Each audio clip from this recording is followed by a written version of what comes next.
Hello. Hi, everyone. Welcome. Thank you so much for joining us today. I think it's 10:01, so we can get started.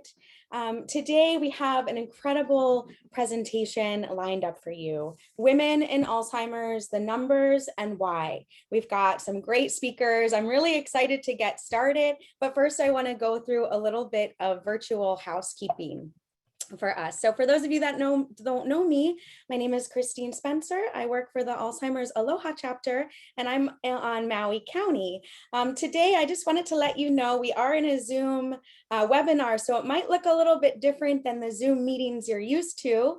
We can't see all of our friends on the squares, but you will get to see our wonderful panelists today. However, we still would love for you to be interactive, be involved. There's a few ways that you can participate. The first way is through the Q&A button. You'll see that at the bottom towards the left of your screen.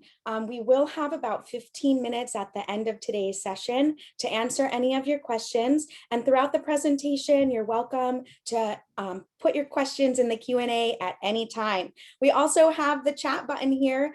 Feel free to use the chat button. We'd love to know where you're calling in from if you want to practice it now. I see we have some chats coming up already, but please feel free to engage as much as you would like during our presentation using these two buttons. Now, everybody's video and audio will be off throughout the presentation. However, we are recording the presentation today and it will be made available in the coming days. Okay, that's all for housekeeping. I'm honored to introduce our next speaker. Dr. Balaz is with us today. Dr. Balaz, how are you? We'll go ahead and let her get her video on. Welcome. Thank you so much for joining us, Dr. Balaz. I'll hand it over to you. Thank you, Christine, and thank you to everybody who is joining us today and for your support with the Alzheimer's Association Aloha chapter. A little quick introduction on myself. As you can see on the screen, I'm the current board chair for the Alzheimer's Association here in Hawaii. I am head of clinical services as well as home operations. And then I'm also one of the doctors out at KKB in the COVID and memory clinic. My background, a little bit, is that I am a double board certified nurse practitioner. I received my DNP from the University of Hawaii at Hilo and my MBA from Snyder College of Business, and my focus is improving financial resources for caregivers.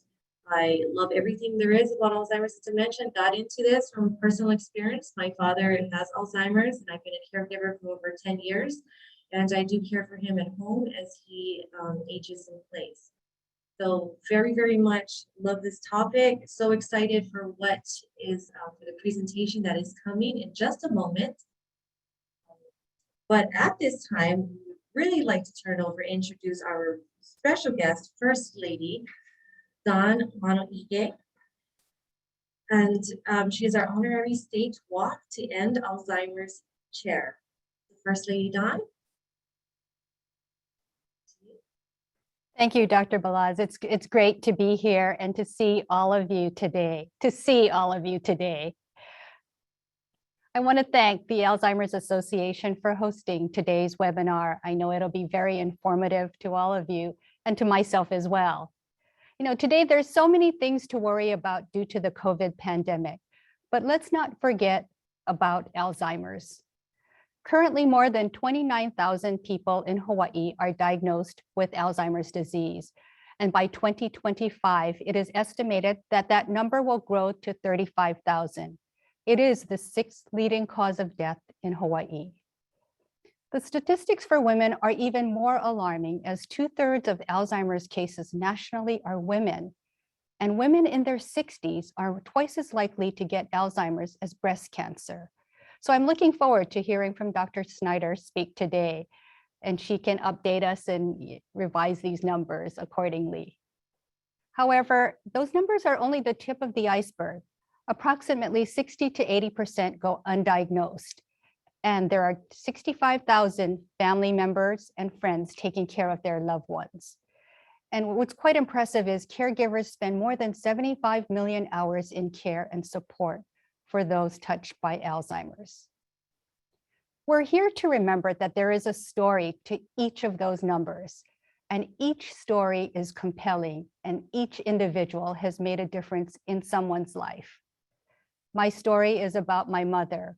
I have to say that I feel that this journey that I've been on with my mother has also been a journey with all of you at the Alzheimer's Association. And this is because when my mother's neurologist first told me of her diagnosis, he gave me an information sheet from the Alzheimer's Association. And that was my start to understanding this devastating disease. That diagnosis was given about 6 years ago. But over those years, I've gotten to know many of you, the work you do, what you stand for, and the many people you help. And I have been so inspired. But also over those years, I watched my mother struggle with this disease. She was a baker in a school cafeteria. She loved to shop for clothes for me, and she grew her own food in her garden. But in the past few years, she has lost her short-term memory, struggled to get dressed, and is slowly losing her ability to walk. Today, she does need 24-hour care. But feeling sorry for her is not something she would ever want. She was quite a strong woman, quite an opinionated woman. Instead, she enjoys our visits, especially when her grandchildren come back home to Hawaii. Although our last visit was behind some plexiglass in the parking garage of her nursing home, and this is all due to COVID, we managed to laugh and to share stories. Conversations are much shorter than before. She won't ask questions, and her sentences are just a few words. But she still knows and is so proud of the grandchildren, each of whom she took care of while I had to go to work. I learned that with Alzheimer's is to appreciate each moment. My work as First Lady has been inspired by my mom, even with simple projects. I can see her touch and I can feel her influence. Like my organic garden at Washington Place. The garden is used for education, and the produce from the garden will be used by culinary students at Kapiolani Community College. The garden reminds me of what my mother would grow and how she would give me her sweetest tangerines and her healthiest eggplant. Although I have to say, when she did come to Washington Place, she would say there were too many weeds and offered to clean it up. Some of the other projects I've also chosen as an inspiration from my mom is advocating for more local produce in school lunches and getting more children to eat breakfast in schools. Her work as a school baker always reminds me of the hard work our cafeteria workers do to provide for our public school children. The work to find the cure for Alzheimer's is now more important than ever. I am thankful for the leadership at the Alzheimer's Association. The work that they do impact the lives not only of those living with the disease, but also their caregivers as well, for people like me. In addition, the research that they support keeps our healthcare professionals informed on the most current Alzheimer's research and updated practices. Within the past decade, the Alzheimer's Association has made progress in the community by developing a caregiver support group on Molokai and developing a memory cafe Hui in Hilo, which then of course had to pivot to a virtual cafe due to the pandemic. It is especially important now as we continue to live through this pandemic that we empower caregivers with the right resources and training to properly and safely care for their loved ones. On behalf of the state of Hawaii, thank you so much for giving me this time to share my story. And thank you to the Alzheimer's Association for their work and all that they do. So I'm so excited to hear from Dr. Snyder about the latest research on women and Alzheimer's. Mahalo to all of you. Aloha.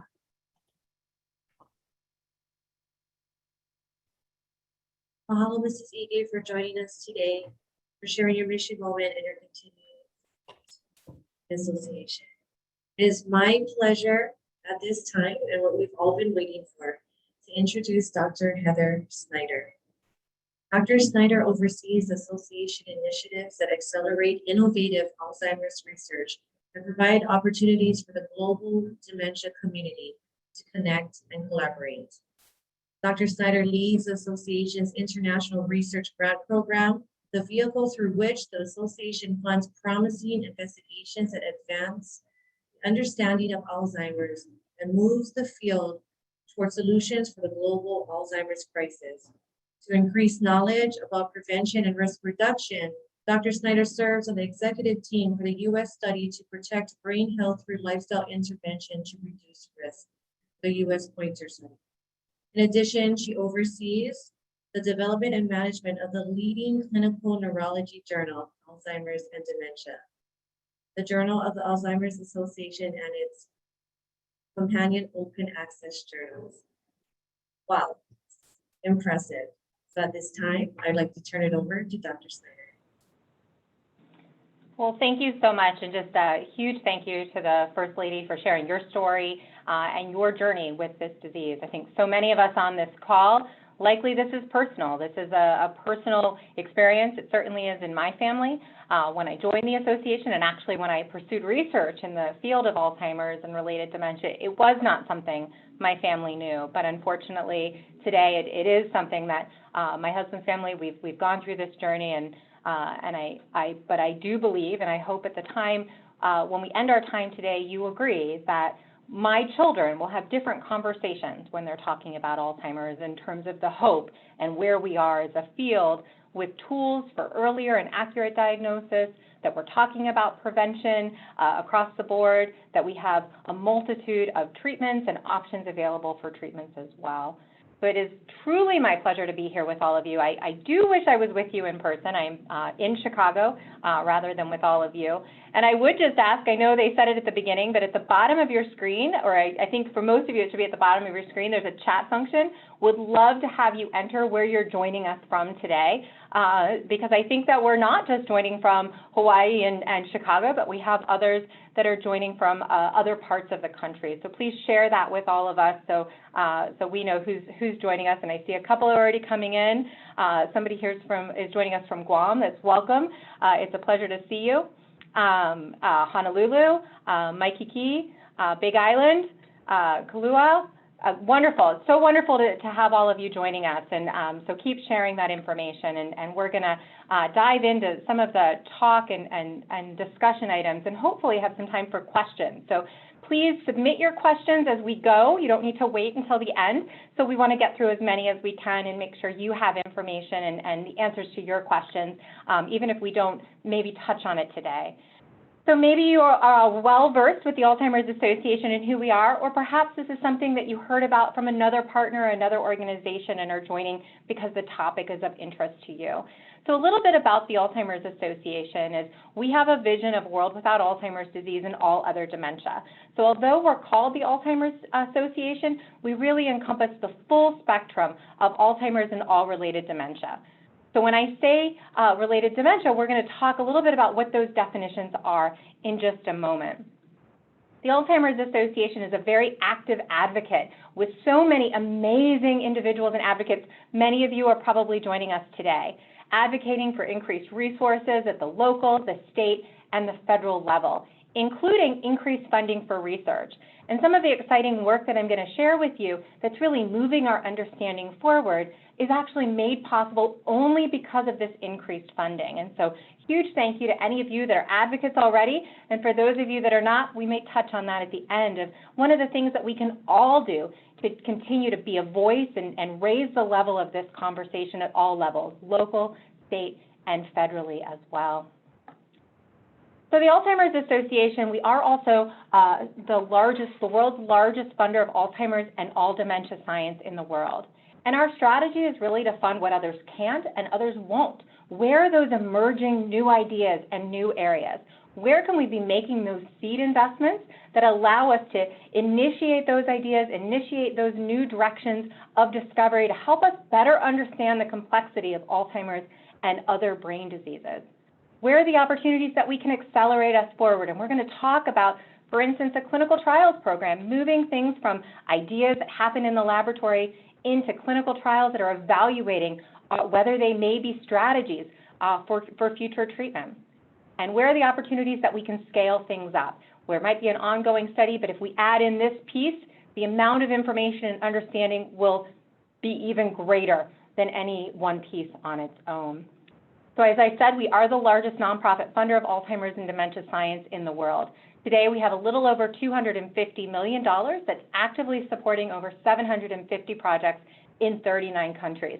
We don't know where that next great idea is going to come from, and we need to be funding and seeding, as I said, seeding and speeding research all around the world based on the best ideas that are coming forward. So I said we were going to talk a little bit about definitions, because inevitably, every time I don't include this, I know this is one of the top questions that many people have. We often hear these terms, Alzheimer's and dementia, used interchangeably. So what's the difference? Well, a way to think about it is dementia is really that umbrella term. It's describing the symptoms that a person is experiencing, the changes in memory, the changes in thinking or reasoning that an individual is experiencing. But there are different causes of those symptoms. Alzheimer's disease is the most common type of dementia, the most common cause, but there are others: vascular dementia, Lewy body dementia, frontal temporal dementia, and then actually what we're seeing increasingly is mixed dementia, where individuals may have multiple brain changes associated with these causes that are likely impacting their symptoms. And that becomes incredibly important when we're talking about diagnosis and when we're talking about treatments as well. But another way to think about it is if we say cancer, then a big question would be, well, what type? And there are many different types of cancer. So dementia, and what type? What's the cause of that dementia? Alzheimer's being the most common. When we define Alzheimer's, we actually look at very specific brain changes, although this is by no means all that's happening in the brain. These are really complex diseases, and there's a lot of other things that are happening. We see increased inflammation, for instance. Our immune system is activated. The way our brain cells are making energy or using energy is also changed in Alzheimer's disease. But the very specific biology that we know is associated with Alzheimer's are these clumps of proteins that we see a picture of it here. And this is if you really drill down into a microscope. And these are called plaques or neuritic plaques or beta amyloid plaques. These are between the brain cells, and they're really giant clumps of protein. The primary component of these plaques is known as beta amyloid. Then we also see something that looks like this in very specific areas of the brain. These are called tangles, and they really look like, if you drill into a microscope, a giant hair tangle. The primary component of this is a protein known as tau. So we hear a lot about beta amyloid and tau in terms of, can we measure these changes in a living person? Can we measure these changes to understand how that might be related to their symptoms as well? And then we also see that as the disease progresses, that there's a loss of different brain cells. There's a loss of the brain cells, and so you see this volume change that you can see depicted here, and that's really as the disease continues to progress. But increasingly, we have tools that allow us to look at these things in living individuals. It used to be that you really had to wait until someone had passed on and look at their brain tissues. But now with these, what we call biomarkers, they're measures of the underlying biology. These are changing the game. They're changing the game of how we understand this disease, Alzheimer's, but also other dementias. They're changing the game in how we're conducting and doing clinical trials. When we think about treatment, we think about, well, what's the biology that's changed, and can we target that particular biology in that person? Knowing there's multiple biologies, it's really opening that door for us to be thinking about that combination approaches as well, and we'll talk about that more in detail in a little bit. But we have tools such as being able to take a picture of the brain or brain imaging. There's tools that allow us to detect the levels of beta amyloid or the levels of tau. And even more recently, we're seeing some studies. A paper just came out this week that's looking at the levels of inflammation that you might be able to image in an individual over time and see those changes in real time. There's a lot of work that's been going on to look at blood, right? Ultimately, we want something that's easy to use and is available all around this, in all communities, all around this country, but really all around the world. And so there's been a lot of work to develop a blood test. Now, we're not there yet in terms of ready for prime time and something that's really been validated in large and diverse populations, but really we're closer than ever at this point in time, and I think we'll see in the next few years that landscape continue to drastically change. And then there's a lot of tools that are, another fluid is our brain sits in a fluid called cerebrospinal fluid, or CSF. There's been a lot of work to look at that as a window into what's happening in the brain. But our eyes, another window into what might be happening in the brain. And can you look in the eye? Is there some type of eye test or eye measure that you could use to understand what's happening in the brain? as well as many other tools that are being developed. And all of this has really opened us up to better understanding of what changes when. And we now understand the underlying biology is actually changing 20 years or more before someone is experiencing the symptoms. So we see some of those changes in beta amyloid, for instance, 20 years prior to someone having the symptoms. So there's lots of other things that are happening in our brains, some other changes. And what that opens up as well is it also opens up the idea for possible prevention. Can we identify those changes at the earliest time point? Can we intervene at that time point and stop or change that progression? Now, on one side, that seems a little bit scary. Think about heart disease, right? You have your blood pressure checked, your cholesterol checked. Those are actually markers of your underlying heart-related biology to your heart.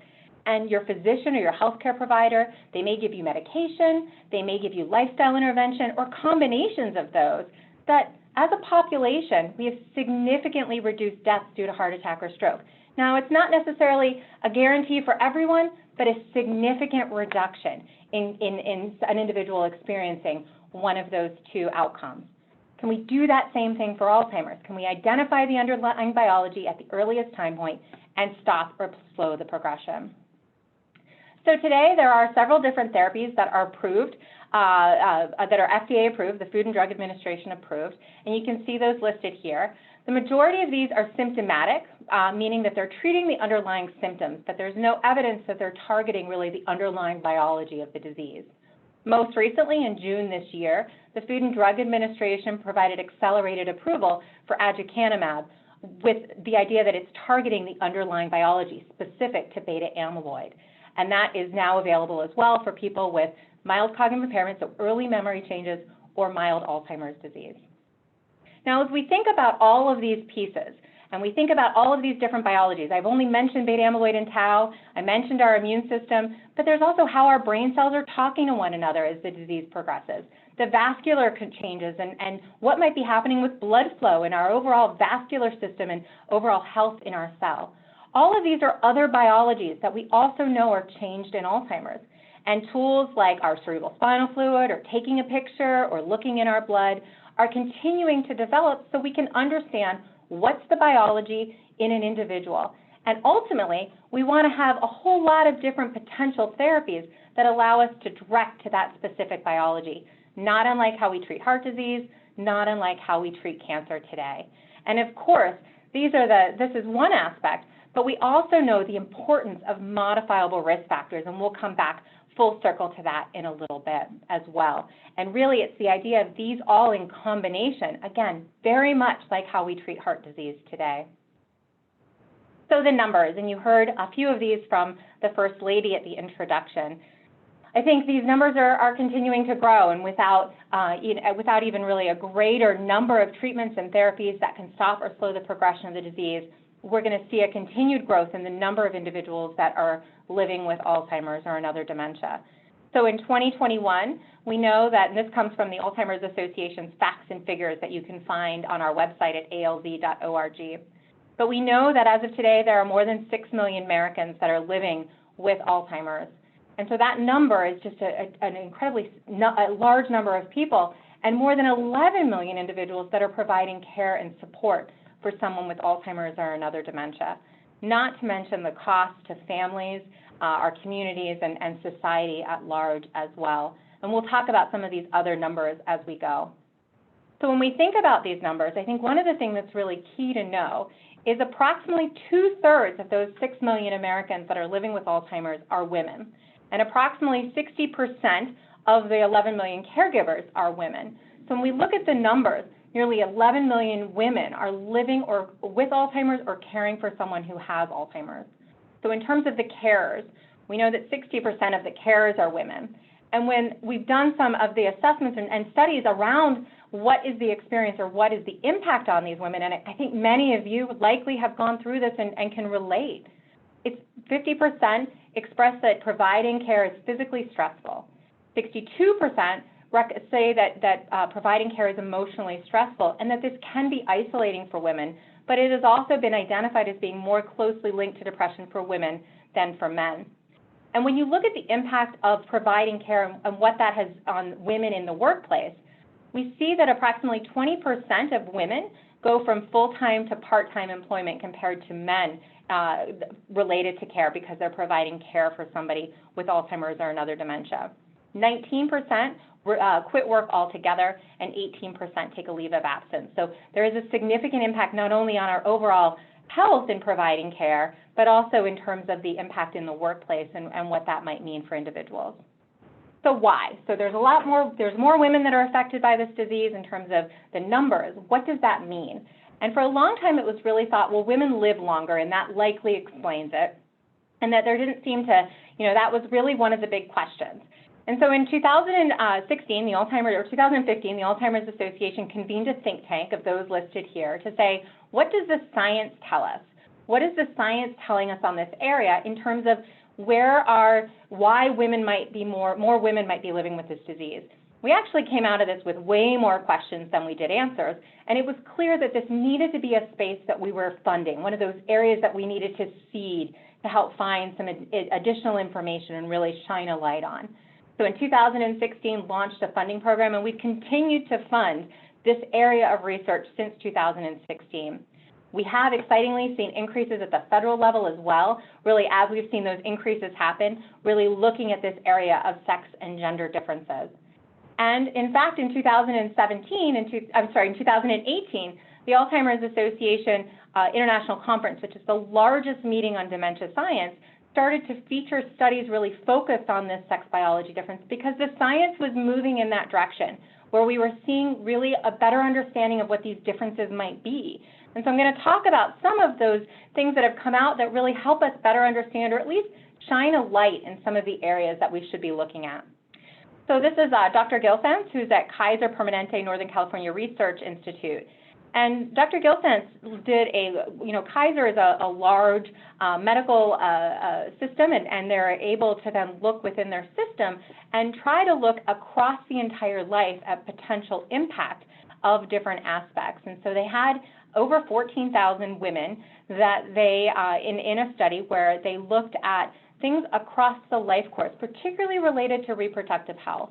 What they found is having 3 or more children seemed to decrease risk compared to women that had 1 child. A history of miscarriage seemed to increase risk. A longer reproductive period, meaning earlier menstruation and later menopause, also was associated with a decreased risk. Big question is why, and we'll talk about some of those biologies in a moment, but there was a second study that also was presented coming out of the United Kingdom that looked at, actually it was not so much the number of children you had in their study, but it was actually the total months that somebody was pregnant that they saw was associated with a decreased risk. Again, the big question is why, and what does this mean? It could mean that actually women with 3 children are multitasking so much that that's really a use of cognitive reserve, and so that's beneficial. It could mean that during those months pregnant that there is certain changes in our nutrition, in our immune system, in our vascular system, in our hormonal changes that happen during pregnancy that may be persistent for a longer period of time, or because we've experienced that, it does something else to our underlying biology that may be beneficial. There might be other biological reasons, or there might be social factors. Again, as I mentioned, a mother of 3 or a parent of 3 children may be multitasking so much, and that may have a benefit. Again, this just shines a light that understanding across the entire life course a woman's reproductive health is really important as we think about dementia risk. And it's not that we just wake up one day and one thing leads to an increased risk, but it's really a number of puzzle pieces, if you will, and this is one of those puzzle pieces. So as we look at this understanding, we look at, well, what might be some of the things that are contributing to risk, we also need to be able to identify when somebody has these changes at that earliest time point. Dr. Pauline Mackey from the University of Illinois Chicago did some work on trying to say, when can you detect these differences, and do we see differences in the detection between men and women? And some of the work some of the tools that are used for detection really look at, certain changes in our cognition and our memory, our thinking, and our reasoning. In general, and on a population basis level, so when we look at large numbers of people, women have better lifetime verbal recall. So I have a husband and 2 boys, and I can guarantee that in my house, this is very, very much true. It might be as well in your house. But one of the things that we saw was actually even when women had the same disease-related brain changes, so they had the same maybe buildup of that beta amyloid, women still had, as men, they still continued to have better verbal recall. So when we're using this as part of that assessment, part of that measure of what might be changing, we may be missing some of those earliest changes, and that's really important to consider as we think about this. Now, when we look even broader at some of those biomarkers, as I mentioned, biomarkers are changing the game as we have a better understanding of the disease and what might be happening in the disease. Dr. Rachel Buckley, who's one of our funded researchers out of Harvard University and Mass General, looked at certain brain regions looking at certain biomarkers within the brain. And so when they equalize and men and women have the same level of beta amyloid, what we see is that women seem to have greater buildup of tau, that other hallmark brain change that I mentioned, in certain brain regions than men. And so what does this also mean is that when they looked and they followed these individuals over time, they also saw that women progressed faster. Now, in further follow-up studies, they showed that actually the network of how the brain cells were all communicating to one another, so the connections within the brain, there were also differences in that. And that's not unexpected as we look really going back to early childhood all through development. We know that there are structural and functional connections that are different in females versus males. And so these structural and functional differences may contribute to why we see this different pattern of changes in disease, and why we see that you might see this increase of tau buildup in certain brain regions of females compared to males. But this really highlights the need for us to understand that it may not be that women are at greater risk, but it may mean that the progression or the contributing underlying biology, or those puzzle pieces, if you will, in terms of what's contributing to their ultimate risk, may be a little bit different between females and males. And this is incredibly important as we think about tools for early detection and what those differences might be, or treatment. Now again, think about heart disease, and for many years, the symptoms of a heart attack were promoted, and it really eventually turned out that the symptoms of a heart attack in males were different than the symptoms of a heart attack, the common symptoms of a heart attack in females. And understanding that difference gave us a better understanding of being able to identify and really make sure we were sharing broadly and raising awareness of what those differences are to really get us to better early detection. Now, when we think about genetics and the risk for Alzheimer's, now this is more broadly thinking, there's really two kinds of genes that we talk about. There's risk genes and there's deterministic genes. To date, deterministic genes mean that determines you will get the disease, and that's relatively rare. It's probably less than 1% of all individuals that have Alzheimer's around the world. We call that dominantly inherited or autosomal dominant. Most of the genes when we're talking about heritability within families, we're talking about risk genes. This means that it may increase somebody's risk, but it's by no means a guarantee. And to date, there's been about 40 variations, more than 40 variations of genes that have been identified as being associated with either increased or decreased risk. Well, the most well-known of these is known as apolipoprotein EE4, just rolls off the tongue, right? Or ApoE4. And what this is it's been identified to increase the risk in some populations. But important to note that it's been known to increase the risk in some populations, but may not have impact on others. And this is some really important work that's come out from studies that have been engaging diverse populations, where we have a better understanding that the genetics that may be contributing to risk is not necessarily the same in all populations. But in addition to that, and there's a lot of work going on to try to advance that understanding and look in diverse populations in all communities. But in addition to that, what about sex-linked genes? What about genes that are linked to our male or female genetics, or our X and Y chromosome? And so this was actually an area of research that back in 2015 was identified as a significant need, but the technology and the tools to do some of this work were more complicated and were really just emerging. Some exciting work that came out of the teams in California at the University of California, San Francisco, actually just in the last couple of weeks have published some of this. So when they look at genes that are associated with the X chromosome, they actually find 19 genes that are identified associated with the X chromosome that are associated with increased expression and are associated with increased changes in tau and changes in cognition in women compared to what they see in men. suggesting that there may also be some differences in terms of what we see in males and females in what genes may be being expressed in different situations in different times.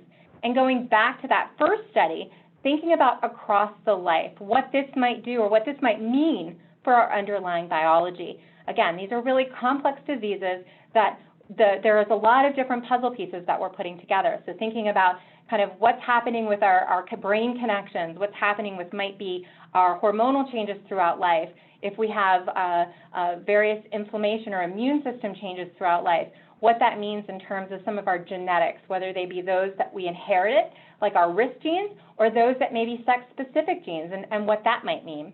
But these are really complex interactions, and some of the work that the team in California just identified is that the X chromosome factors, they may contribute to the biology, whether it be risk or protection in women and men, and we need to better understand how all of this is intersecting.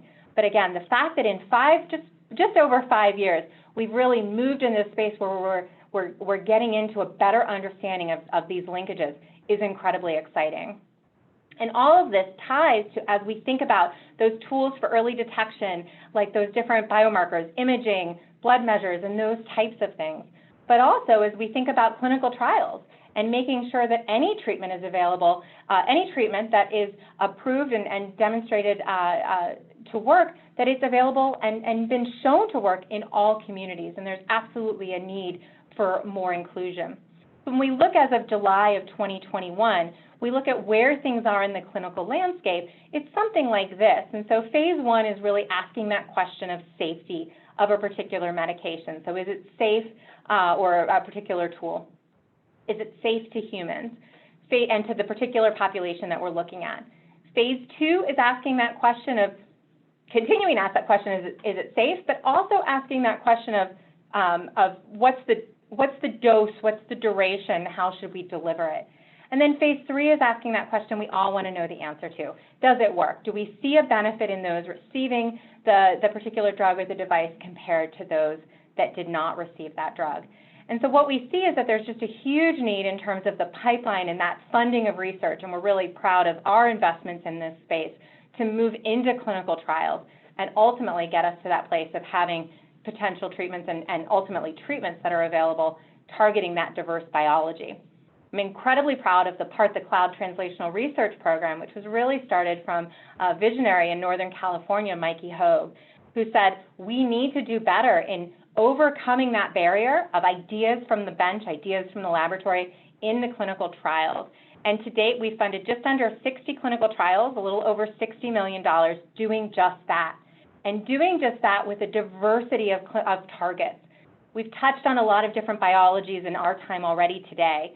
Things like how our brains are making energy and metabolizing energy, our immune system, how our vascular systems, our blood flow and our overall vascular system, our heart system, our heart is pumping blood into our brain and how that's being used. Thinking about how our cells are both staying protected, but then also not entering into that cell death or not entering into some of that pathways, going back to a little high school bio 101. How do we stop that process? And these are just some of the biologies that are being targeted in these clinical trials that are moving forward in phase 1 and phase 2. So thinking about, and we touched on this kind of at the very beginning when we talked about all of the different biologies and thinking about tools for detecting those biologies and then having different ways of treatment. But again, complex diseases really need that combination approach, whether it be multiple medications, but alongside of that lifestyle intervention. And research has suggested that combining multiple interventions, lifestyle interventions, may be the most impactful for individuals thought to be at risk. So whether that be cognitive and social stimulation with a balanced diet and physical activity and what that looks like. There was some research that was presented at AAIC in 2019 from the team at Rush University here in Chicago, where I'm based, that really looked over a period of time, followed a large number of people over a period of time.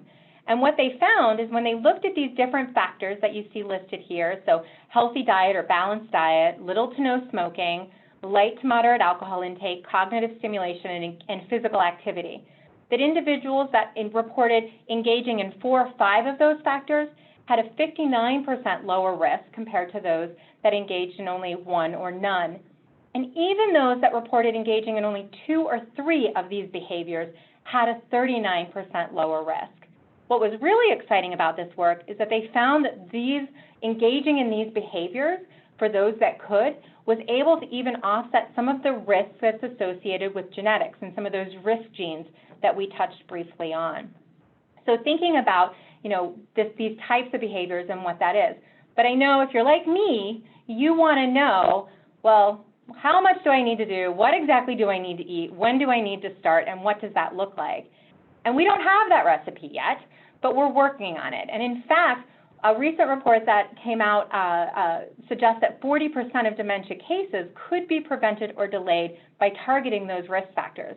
That recipe of what that looks like is something that's being tested in the U.S. Pointer trial. The Alzheimer's Association is really proud to be leading this study, along with research teams at Wake Forest, UC Davis, Advocate, Rush here in Chicago, Brown and Butler in Rhode Island, and Baylor and Kelsey-Seybold in Texas, recruiting 2,000 individuals and evaluating 2 different lifestyle interventions, structured and self-guided, over a 2-year period, and evaluating based on cognition, and this is an impact on cognition. So really looking at getting at what aspects of that merged lifestyle intervention are the most impactful on our brains over time. The population is an at-risk is a population thought to be at risk, age 50 to 79, that have either metabolic or cardiovascular changes or specific changes, and a number of other aspects in terms of where we are. This trial to date has enrolled a little over 1,000 individuals and is continuing enrollment at those sites today. I'm excited to share that although the association supported the initial clinical trial, that the Alzheimer's Association is really proud of being able to work with study teams around the country and be successful in securing additional funding from the National Institute on Aging to add in brain imaging, the ability to take a picture of the brain and see what does this lifestyle intervention do on the brain of individuals as well. What is the impact on sleep, on our gut, right? So the gut-brain axis, that's something we're seeing more and more. And on our vascular system, so those things I've been talking about. How can we look at this lifestyle interventions and each aspect of these lifestyle interventions and understand the impact that they're having on all of these different biologies that are associated with our risk as well.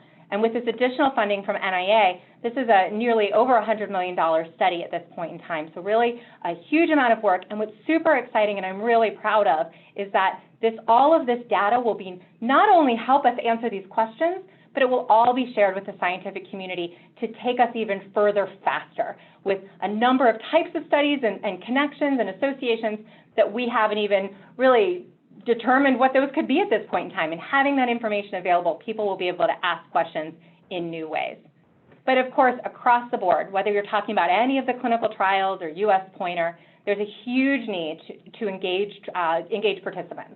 The Alzheimer's Association has a tool called Trial Match that you can get onto our website that allows you to look at what might be some of the ongoing clinical trials in your area, or if you've got a family member somewhere else, what might be the trials that are going on in their area.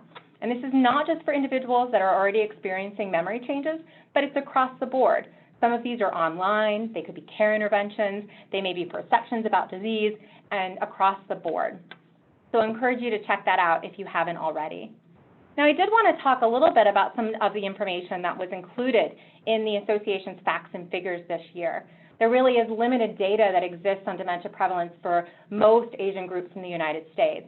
There has been prevalence research suggests that there is heterogeneity within Asian American subgroups, but in terms of the studies that we have, there have been very few to really understand what this might mean. In fact, the Japanese Americans were really the only Asian subgroup where there was reliable prevalence data.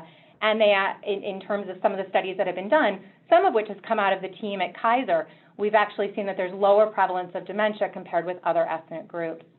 Now, it is absolutely essential that we have more studies that are involving all populations, so we really understand when we're talking about conclusions of prevalence of Alzheimer's and dementia in different racial groups and subgroups, that we have that information and all communities are included in these studies across the board.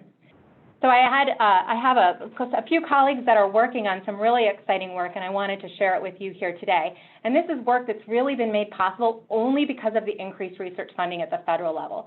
So only because of the work of our advocates, many of you on this call, is some of this work being made possible. And so this group has really been focused on how to increase research participation for Asian American and Pacific Islanders. And what they actually did when they looked at research is that it was actually less than 1% of the total budget from NIH between 92 and 1918, and they're certainly working to change that. And when they looked specifically in studies that were done at some of the Alzheimer's disease research centers around the United States, only 2.6% of the participants in those studies were Asian American Pacific Islanders. And they looked even further at trying to understand what might be some of that reasoning. And in fact, some of this work in understanding what might be that the barriers to participation were funded by the Alzheimer's Association, including some funding to Dr. Park herself. And this was things around cultural differences, linguistic limitations, and lack of education and research practices. And I think not asking was also a big barrier as well. So this team, led by Dr. Park and others, has launched something called the CARE, the Collaborative Approach for Asian Americans and Pacific Islanders Research Education. And so you can find more information here as well. But essentially, this is really building a recruitment registry for Alzheimer's disease and related dementia research that's going on specific to engaging Asian American and Pacific Islanders. So you can see a little bit more here, but also, again, more information by clicking on this link or by going to this link that's listed here.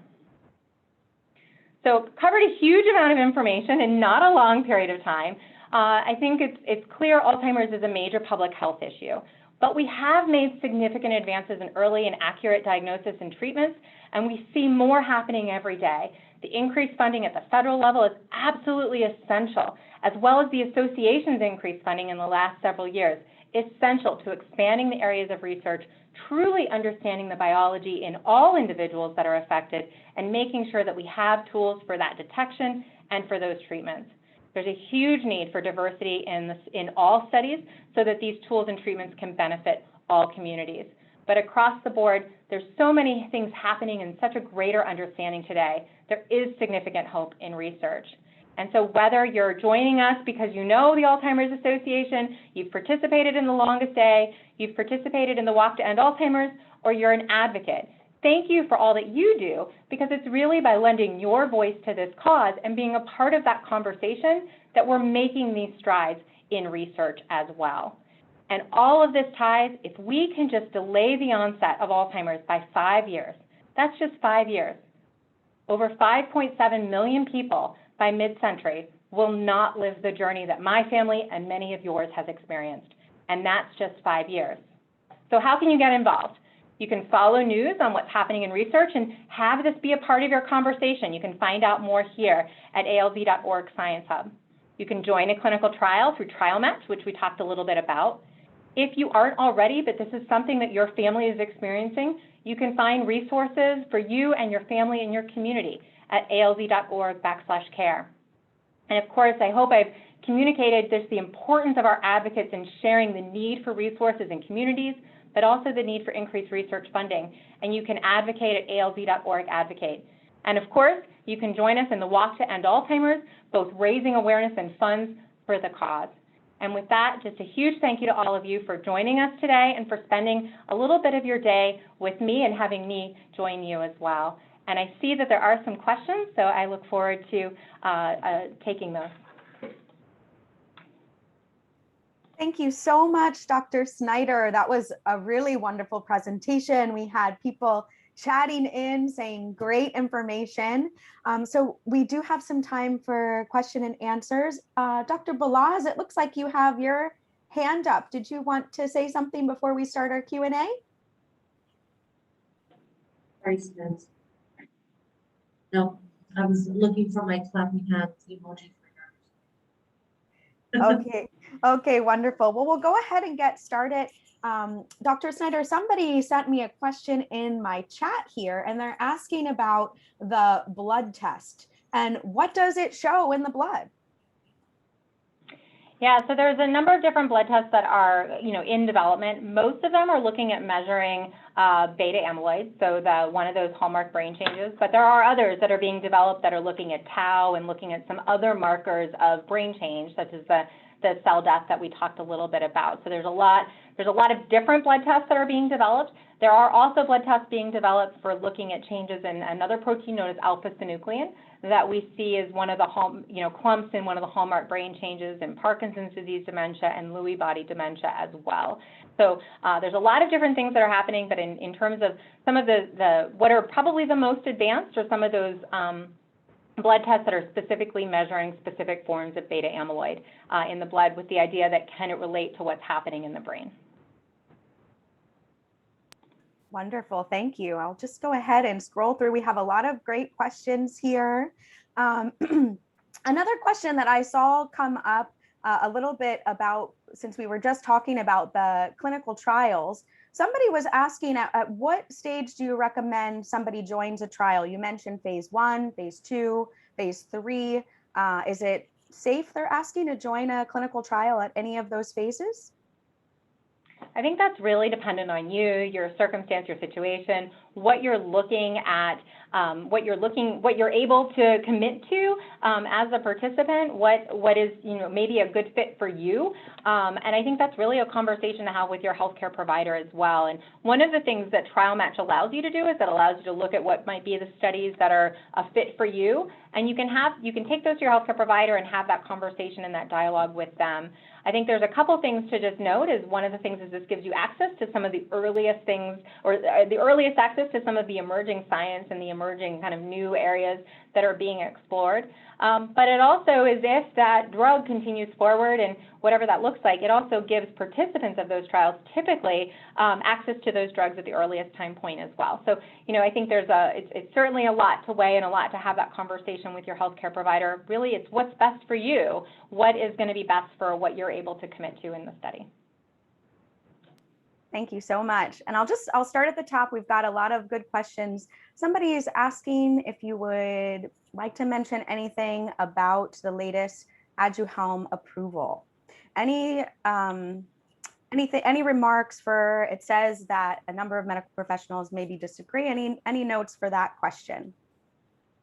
Yeah, so I mentioned that there's recently in June, the FDA provided accelerated approval to aducanumab with the idea that, and then they clarified in terms of the label that it was really for individuals with mild cognitive impairment and early stage Alzheimer's disease. I think the association has been pretty public in terms of our stance, in that while we called for additional studies to happen, that we also felt that those who may benefit should have access to that potential treatment at the earliest time point. And so we advocated for approval with that call for additional studies to happen, which is I think what was some of the pieces of decision. There, I think there's a lot of components of this in terms of and the complexity of it is that when and I'd put it in the context of that when you look in some other disease spaces, the first of a treatment that maybe is more complex in terms of its delivery and who may get it and how do you identify who may benefit from it and who may not. There's a lot of complexities there, and that's something that I think we as a community need to understand. How do we actually disseminate? How do we implement? And so there's been a lot of discussion since the beginning of June really focused on who's the right population that may benefit from this treatment. What does that look like? How do we implement the treatment for those individuals that are able to do it? At this point in time, we don't know if it's going to be covered by insurance or the Centers for Medicaid and Medicare Services, so there's a lot of work going on to try to understand that and to make some of those decisions at this point in time. But again, it's really something that it's a conversation with you and your healthcare provider. As a patient of other diseases, and I would certainly want to be able to have that conversation around what was available, what that might mean to me, whether I may benefit, what would that look like, and have that conversation on the pros and cons and make that decision around my own care. Thank you. Thank you, Dr. Snyder. Our next question is regarding early detection. And somebody is asking, it was very interesting how you said 20 years prior, they're asking, what age would you recommend getting a brain scan or going to a neurologist to establish your baseline in terms of your recall testing and memory? Yeah, great question. I mean, I think this is something, I mean, my parents are in their 70s, and this is part of their regular conversation that they have with their healthcare provider in terms of, this is things that they've changed, and this is those, that they're seeing these changes in themselves. Are those normal? And there's certainly something called the Medicare annual wellness visit that individuals that are eligible for Medicare have as part of an annual benefit. And cognitive assessment is one of the things that can be evaluated during that medical wellness visit, and that's certainly something you can ask for. And so that helps give you a baseline. In terms of scans or any of those other things, that's really only if there's a need for an accurate diagnosis, or if there's a need to consider a treatment plan or something like this. At this point in time, what we know about a scan of beta amyloid is that if you have memory concerns, it increases the certainty that it's due to Alzheimer's. But if you don't have beta amyloid in your brain, then it's due to likely to something else, and that you need to understand what that is it really has implications in terms of treatment and your care planning as well. And that's really an important aspect. Thank you. Another good question here is asking a little bit about the reproductive period in women that you talked about. And they ask, does it include when somebody might need a hysterectomy early on? Was there any kind of research around that before somebody experiences menopause? Yeah, so there has been some studies on that, and I think in many cases it's sort of the age of menopause, and so it doesn't really, many of the studies haven't really distinguished between the reasoning for why a woman may start menopause, but it's more about the age of when that happens. There's been a lot of studies that have looked at the hormone replacement therapy and what that means, as there has been some controversy, I think, in terms of its use as it relates to other diseases or other potential risk. And so it's certainly, again, it's a conversation that you need to be having to weigh all of those risks and truly understand what that might mean for you. The data has been really mixed, and it's controversial is probably not the right word, but it's really not clear what the benefit or risk might be as it relates to dementia. I think we've seen some studies that have shown benefit, some studies have not shown benefit. It may be that it's about the age, it may be about the duration, it may be about other things, but we don't really understand at this point in time how some of those things are linked. Great, thank you, and good question. A question we have here is, have we seen an increase in dementia issues during the COVID pandemic? And do you think this is from isolation, social distancing? What are some ways we can help mitigate these issues? Yes, I'm going to answer that and probably give you way more detail than your question is asking, because I spent a lot of my time on this particular topic. And so there's kind of three ways that I'd answer this. I think one is that we have seen some studies that have come out, for instance, that have looked at the impact of COVID-19 or the risk of individuals with Alzheimer's or dementia and COVID-19. And in fact, there was a really large study that came out of Case Western in Cleveland that looked at medical records from many thousands of people. And what they found is individuals with dementia were 2 times more likely to develop COVID than individuals that did not have dementia. And that further, Black African Americans were 3 times more likely to develop COVID with dementia than whites. And so again, really highlighting and spotlighting the disparity that we've seen in COVID, but also that we see in Alzheimer's. And so I think that's really important in terms of an individual's risk. And, I think when we think about individuals with dementia, remembering face masks or proper hand washing and social distancing, that's more challenging as well. And we also see that some of the same risk factors for COVID-19 are similar risk factors for dementia. So things like cardiovascular disease, heart disease, or diabetes, metabolic disease, those are our shared risk factors between the two conditions. So that's one piece. In terms of the social isolation and the impact on those providing care, certainly we know that that was a huge impact as well. We're really just seeing those studies go forward now or starting to report out about that impact of social isolation. And it's unclear at this point in time, because we're not far enough removed, it's unclear whether the social isolation that we've seen during the pandemic is going to be the same impact as social isolation that we've seen in other instances. And so it's really, there's a lot of work that's going on to try to understand the social isolation during the pandemic versus social isolation that sometimes people with dementia or cognitive issues may experience or or have anyway. And so it's trying to separate some of that out. And what we've seen, and actually the association launched a funding program specific for our awardees because of all of the challenges with research during the pandemic. And we have a number of our awardees that are actually trying to better understand this impact on social isolation. And then the third piece of kind of the answer to the question is that we are seeing that individuals with long-term, what we call long-term COVID, that some individuals that experience COVID may have some persistent changes like loss of smell or other changes, and they may also have challenges with their memory over a period of time. At this point in time, we don't know how long that lasts and why some people experience it, why some people don't. But in a study that came out of New York, they actually showed that in individuals that had some of those persistent memory changes, they also see some of that changed biology that we talked about. So they saw increases in, or they saw buildup or increased measures in beta amyloid, tau, and some of the other markers of cell death.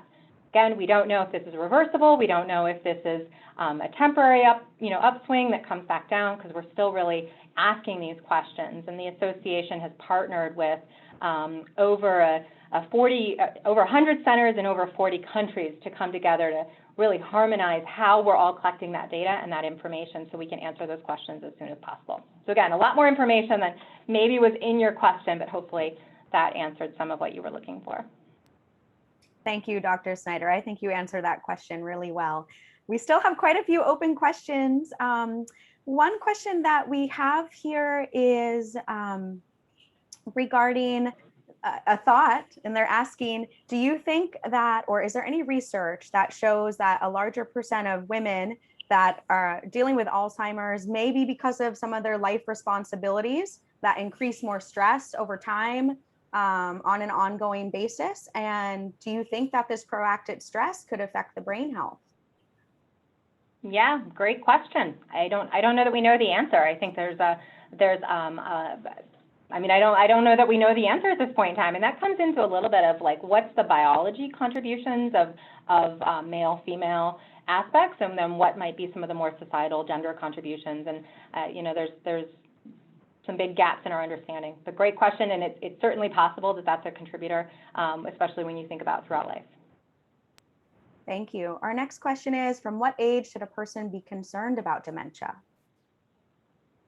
Yeah, I think that's very dependent on you. I don't know that that's a question. I can tell you my husband is, his grandmother was one of 10, and of the 8 that lived to over the age of 65, they all had some sort of form of memory. So we're in our 40s, and it's something that he actively thinks about now.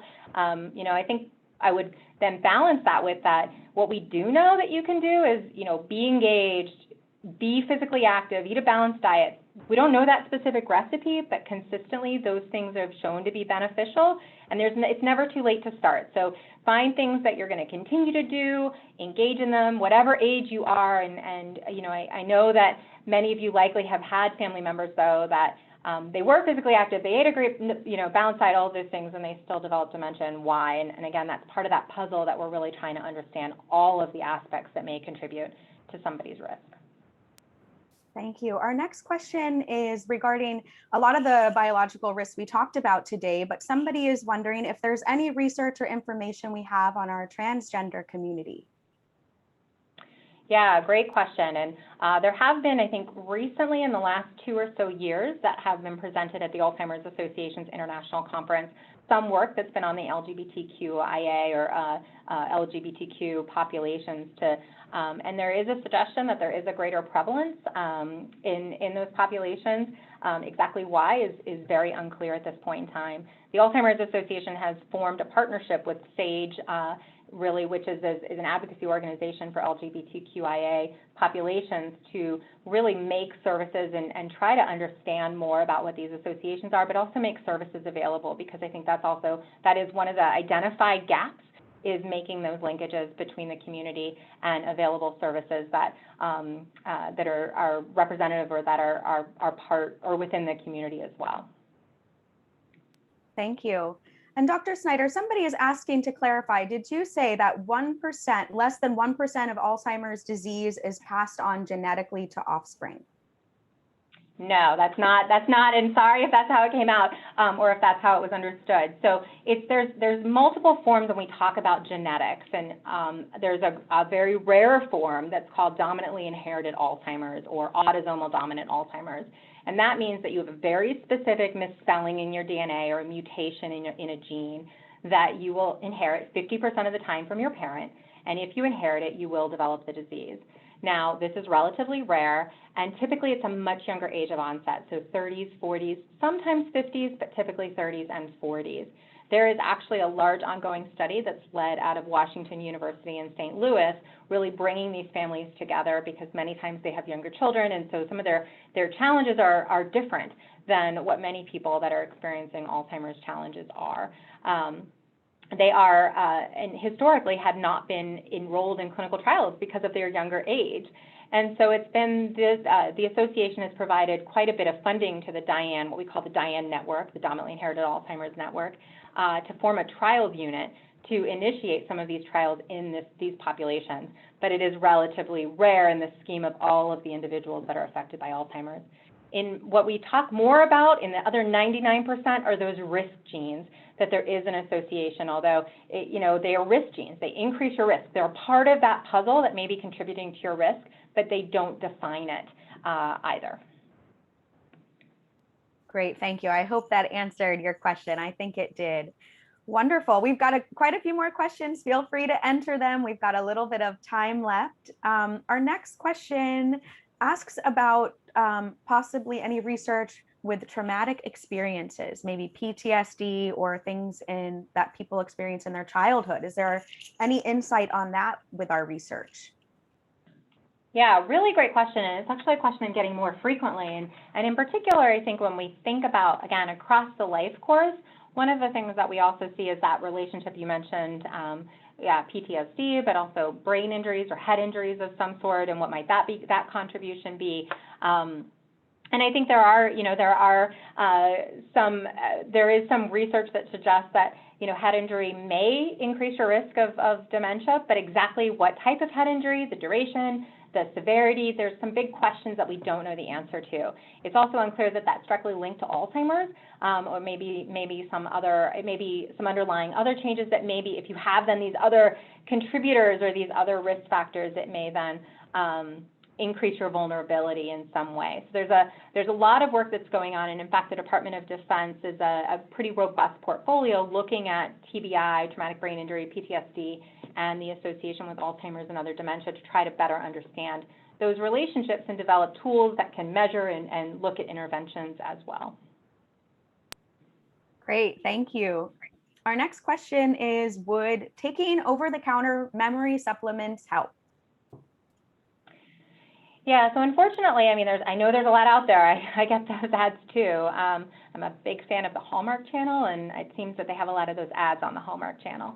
And there's no evidence to support that they're beneficial. I think one of the challenges is that we also don't know if they're harmful. And so, have that, before you take anything, have that conversation with your healthcare provider about what that might mean for you. And if it's something, there might be some things that may be perfectly okay for you and your situation for you to take. There may be others that there could be issues because of other medications or other things that are going on with you. So it's always important before you ever take anything, even if it's over the counter, to have that conversation with the healthcare provider. But I put it in the context of that there is no evidence for many of these, for any of these over-the-counter agents that there's a benefit. They haven't been rigorously tested in the way that we would look to see something tested for its potential benefit for somebody.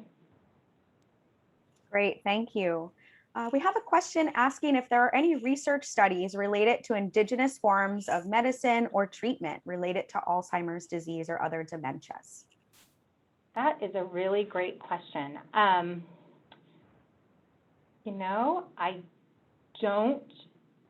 I am not familiar with anything off the top of my head. I am aware of a few care interventions that are related, that may get a little bit to your question, that have evaluated their impact in terms of stress and quality of life. But I don't think that's what you're asking in that question. So I don't know, but I would ask whoever asked that question, it said anonymous attendee, if you send me a chat, if you send a chat to the panel, we'll get your contact information and let me do a little bit more research and we'll get back to you. Great, thank you, Heather. Looks like we have 2 more questions. Another question about Aduhelm. What qualifies an individual to receive it, and how do you determine if it's okay to receive? Yeah, so I think that, you know, the label and so the kind of the definitions of who will potentially benefit, it's really defined based on who was in the clinical trial that showed benefit. Those were individuals with mild cognitive impairment and early Alzheimer's disease, and that was really based on memory changes. It was also defined, though, based on the presence of beta amyloid because it targets beta amyloid specifically. And so it's those 2 aspects in terms of the definition.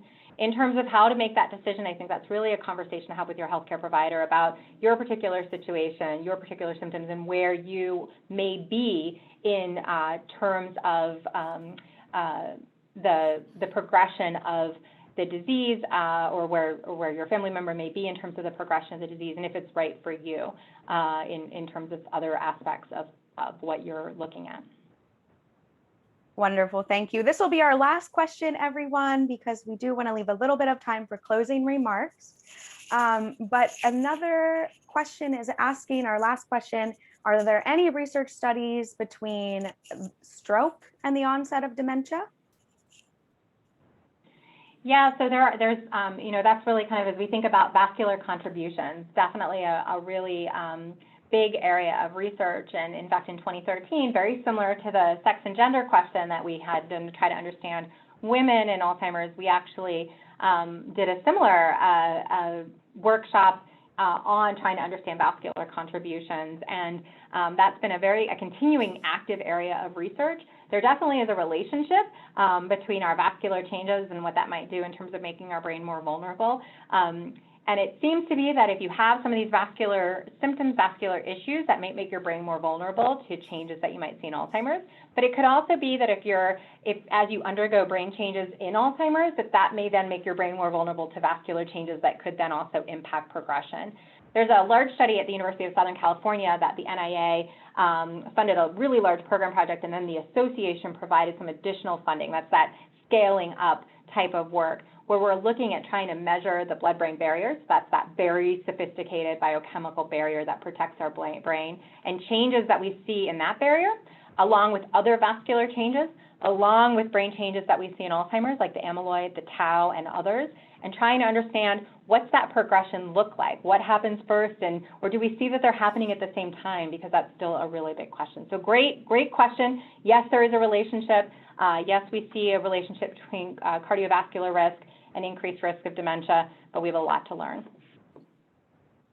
Thank you so much. And if you want to super quickly, because I know there's a couple other things just in here really quick, is there a relationship between seizures and Alzheimer's? There has been some work on that, although there's a lot of big questions. Somebody asked me to define moderate alcohol. That's very specific on the study, and I believe it was 2 to 3 glasses a week, but I'm not quite sure. And secondhand smoke was not part of that particular study, so I can't comment on that. I think I got them all, but I was trying to track them. Great, thank you so much. That was a robust question and answer section. I think we answered close to 20, well, you answered close to 20 questions for us. So thank you so much, Dr. Snyder. If we missed any questions, please feel free to chat us. I think we may have missed 1 or 2, but we'd be happy to personally answer you after our presentation. So a round of applause. Thank you so much, Dr. Snyder, for joining us today and sharing such an informative and innovative presentation. I'm going to go ahead and share my screen now and introduce our Executive Director for the Alzheimer's Aloha Chapter, LJ Duenas. LJ is joining us today. He's going to give us our closing remarks. LJ, great to see you. I'll hand it over to you. Thanks, Spence. And thank you all for joining us today, and a special mahalo to our guest speakers, Dr. Pokii Balaz, Dr. Snyder, for the great information and update today, and especially to First Lady Amano-Ige, who has been a longtime volunteer with the association and this year's honorary state walk chair. I hope your time with us this morning provided you with the information that will equip you to take steps to reduce the risk or delay the onset of such a terrible disease that affects so many women disproportionately. We also encourage you to share and help us raise awareness about Alzheimer's by sharing what you've learned today with others. A recording of this program will be shared with you by email. If there's anything else we can do for you, know that we are here with many programs and services to support those living with the disease, those who provide their care, and their family. Spence, we can go to the next slide, please. And the next slide as well. And if you'd like to get involved with the association, we invite you to join us as a program volunteer, support group facilitator, fundraiser, or an advocate. And we hope you and your family, friends, or coworkers will be joining us for this year's Walk to End Alzheimer's. You can go to the next slide, Spence. And this year, the walk is going to be everywhere. We're all over Hawaii with walks starting on Hawaii Island, on Kauai, Maui, and on Oahu. So for more information and to register for walk, please visit alz.org/walk. And we can go to the next slide. And lastly, thank you to our donors who make our mission work possible. Many of you are here today, and there are many ways to give if you're not a donor just yet. Through mail, online, as a legacy gift through planned giving, as donor advice fund or donating stock, or through our fundraising programs such as Walk or The Longest Day. So please reach out to us if you need any additional information. Together we can and we will end Alzheimer's and all other dementia. So it looks like we've wrapped up pretty early today, so we'll give you back some time, but feel free to continue to put in your questions in chat and we can address them by email later. But again, mahalo again for your time today. Take care and please stay safe. Aloha.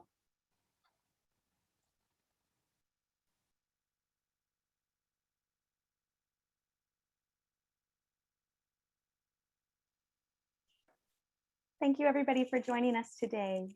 Have a great day.